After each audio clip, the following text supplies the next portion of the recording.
जो भी पैसा कमा रहा है, जो भी उसकी इनकम आ रही है, वो 2000 रुपए है, 20,000 रुपए है, 2 लाख रुपए, 2 करोड़, जो भी है, उसकी जो भी इनकम आ रही है, ये इनकम दो प्रकार की होती है। एक होती है एक्टिव इनकम और एक होती है पैसिव इनकम। मैंने अपनी लाइफ में पहली बार ये सब सुना था कि कोई पैसिव इनकम नाम की चीज होती है। इस दुनिया के 97% लोग जो भी काम कर रहे हैं वो केवल और केवल अपने काम से एक्टिव इनकम जनरेट कर रहे हैं, right? Doctor, engineer, chartered, businessman, वकील, जो भी लोग हैं।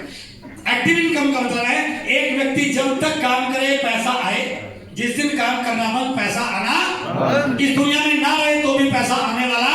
और दुनिया के 97% लोग केवल और केवल एक्टिव इनकम के लिए काम कर रहे हैं। बट इस दुनिया में 3% लोग ऐसे हैं, काम वो भी करते हैं, मेहनत वो भी करते हैं, बट वो ऐसा सिस्टम डेवलप कर जाते हैं कि काम करें या ना करें, इस दुनिया में रहे या ना रहे, उनके काम ना करने के बाद भी, उनके इस दुनिया में ना रहने के बाद भी उनके घर पर इनकम आती रहती है। उस इनकम को पैसिव इनकम कहा जाता है।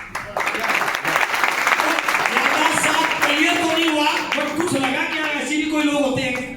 बट उन्होंने एक एग्जांपल से समझाने की कोशिश की कि मैं आपको बताता हूं कि एक्टिव और पैसिव इनकम क्या होती है। उन्होंने एग्जांपल दिया एक डॉक्टर का।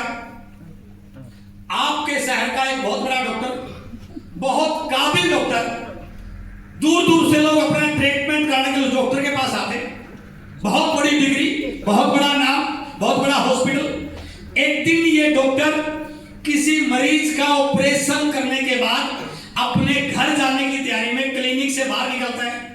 हॉस्पिटल के बाहर इस डॉक्टर की गाड़ी और इस डॉक्टर का ड्राइवर इसका इंतजार कर रहे हैं। जैसे डॉक्टर साहब गाड़ी के पास आते हैं, ड्राइवर दरवाजा खोलता है, डॉक्टर साहब कार के अंदर बैठ जाते हैं और ड्राइवर दरवाजे को बंद करता है। दरवाजा जल्दबाजी में बंद हो गया, डॉक्टर साहब सही ढंग से बैठे नहीं थे। जैसे ही ड्राइवर ने दरवाजा को बंद किया, डॉक्टर साहब जोर से चिल्लाए, अरे मर गया। और वो ड्राइवर घबरा गया कि ऐसा क्या हो गया। ड्राइवर ने दरवाजा खोल के देखा तो क्या हुआ, डॉक्टर साहब के दाहिने हाथ की पहली उंगली खिड़की के बीच में आ गई और उंगली इतनी डैमेज हो गई कि हाथ से खून निकल रहा था।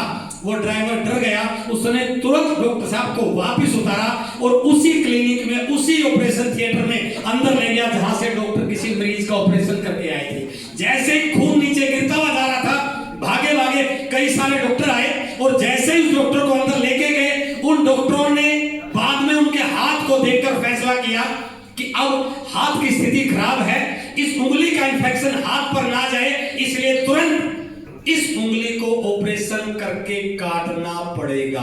Hello, yes. कहानी काल्पनिक थी, असली थी। आधा घंटा, 20 मिनट, 1 घंटे की सर्जरी के बाद इस उंगली को हाथ से काट दिया जाता है।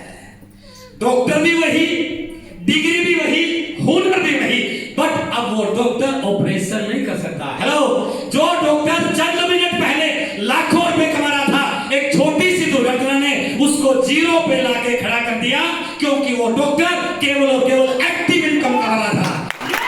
आज से 24 साल पहले उस मीटिंग में बताया गया, ये जो आज आप आरसीएम बिजनेस की मीटिंग में आए हो, यदि आप इस बिजनेस को सही ढंग से बिल्ड कर लेते हो तो ये बिजनेस आपके लिए एक्टिव इनकम का नहीं, पैसिव इनकम का जरिया बन सकता है और आपकी आने वाली 7 पीढ़ियों को पैसे के लिए काम करना नहीं पड़ेगा यदि आप आरसीएम को बिल्ड कर लेते हैं।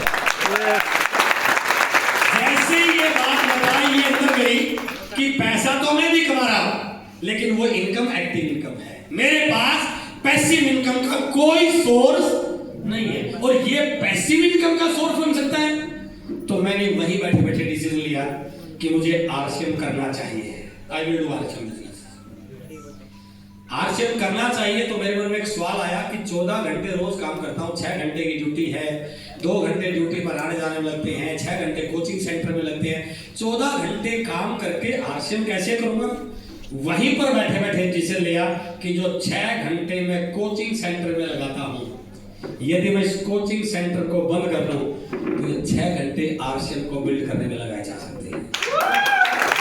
और उसी दिन, उसी मीटिंग में फैसला कर लिया कि आज के बाद कोचिंग सेंटर बंद। डिसीजन जोरदार था, यस। कभी लेके देखो। घर वाले क्या हाल करेंगे आपका। तो मन ही मन बड़ा एक्साइटेड, यार जोरदार काम है, तो पैसे भी कमाएगी, फाइनेंशियल फ्रीडम मिलेगी, ड्राइव फ्रीडम मिलेगा, नाम सम्मान पता नहीं क्या क्या जो भी सेंटर होता है। I was fully excited. Meeting खत्म हुई, बड़े जोश के साथ घर पे गए। हेलो, ऐसे आप लोग जाने वाले? यस। घर पे गया तो मैडम दरवाजा खोला और मैं बड़ा एक्साइटेड था। क्योंकि जब आप एक्साइटेड होते हो तो फिर अपनी अपनी बताते हैं, किसी और की सुनते नहीं है। मैंने कहा तो कमाल हो गया। वो जो 5 पेंट बच्चा में दी थी, 5 पेंट नहीं है, सोने की खान है वो तो। ये तो बहुत बड़ा बिजनेस है, इसमें तो पैसिव इनकम आती है, फाइनेंस फ्रीडम आती है, अगली पीढ़ी को काम करना नहीं पड़ेगा। तो मैं बड़ा जोर जोर से बता रहा और मैडम मेरे तरफ ऐसे बड़ा तिरछा तिरछा देख रही कि ये बंदा गया तो ठीक ठाक था। मैंने कहा आप क्या बात कर रहे हो? मैंने कहा बात नहीं है, बात ही ऐसी है कि अब मैं आरसी बिजनेस को करूंगा और मैंने फैसला कर लिया कि अब मैं कोचिंग सेंटर को बंद करने वाला हूं। तो घर में माहौल बड़ा, जैसे ये बात कही मैडम ने बच्चों को बुलाया, घर वालों से फोन किया, रिश्तेदारों को फोन किया कि ये कहीं बहकी बहकी सी बात कर रहे हैं। मेरे दोस्तों ने मुझे समझाया, मेरे कुलीग्स के वजह पास गई बात तो उन्होंने कहा कि आप पागल हो गया, इतना बड़ा कोचिंग सेंटर छोड़ के कोई कपड़ा बेचने का काम शुरू कर रहा है। क्योंकि जब आप कोई डिसीजन लेते हैं ना जिसको लोग जानते नहीं, तो वो आपको बड़ा समझाने की कोशिश करते हैं कि आप गलत हैं। और एक दो साथियों ने मुझे कहा कि डिसीजन ऐसे जल्दबाजी में लेते हैं। तो एक लाइन बोली, समझदार व्यक्ति बड़ा सोच समझ कर डिसीजन लेते हैं। मैंने कहा आई एग्री, मैं बिल्कुल सहमत हूँ। बट कामयाब लोग वो होते हैं जो लिए गए डिसीजन को सही साबित कर देते हैं। क्योंकि मैं घर में कमाने वाला था, तो यदि आप घर में कमाने वाले हो तो घर वालों को आपके कई बार नाजायज बात को भी मानना पड़ जाता है।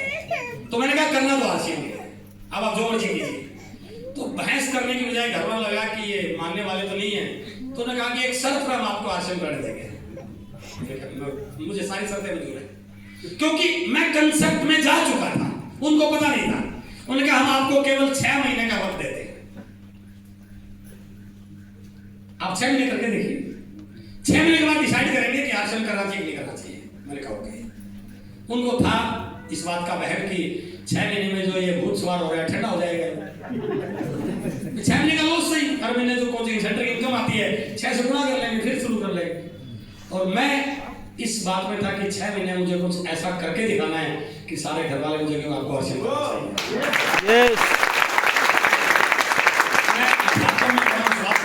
ऊपर वाले पे मेरा बहुत विश्वास होता है। और मैं इस बात को कई बार कोट करता हूँ कि जब आप साफ नियति से किसी काम को करने का डिसीजन लेते हैं ना, तो आपकी मदद पक्का करता है।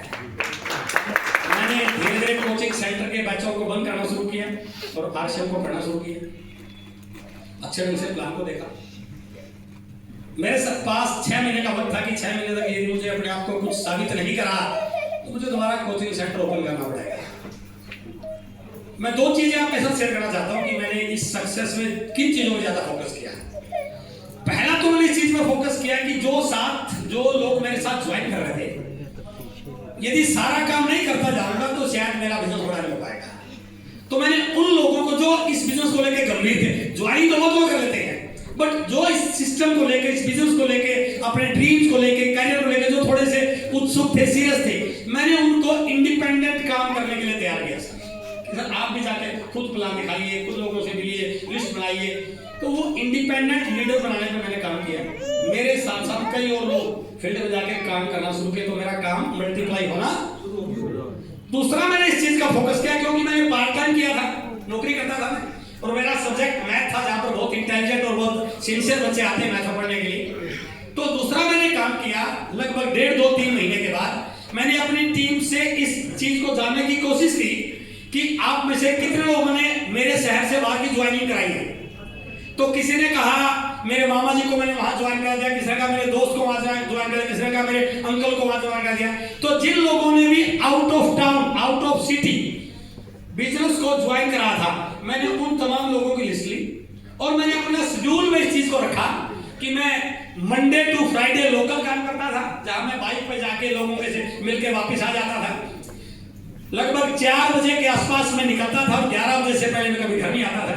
बट हर सैटरडे की नाइट मेरी किसी बस या ट्रेन में होती थी। एवरी सैटरडे की नाइट मेरी किसी बस या ट्रेन में होती थी और संडे को मैं बाहर जाके काम करता था। संडे की नाइट मेरी किसी बस या ट्रेन में होती थी, मंडे को ड्यूटी पे जाता था। और कमाल ये हुआ कि 6वें महीने I was rolled chief of आर्शियस।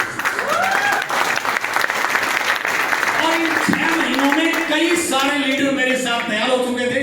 और कमाल की बात देखिए, मेरे रोयल्टी पर जाने से पहले मेरा बिजनेस 3 स्टेट में चालू हो चुका था।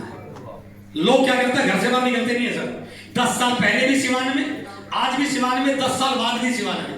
अरे सिवान से करोड़ों का बिजनेस नहीं आ सकता। आप सिवान को देख रहे हैं, पूरे हिंदुस्तान का नक्शा देखिए, सिवान को बिहार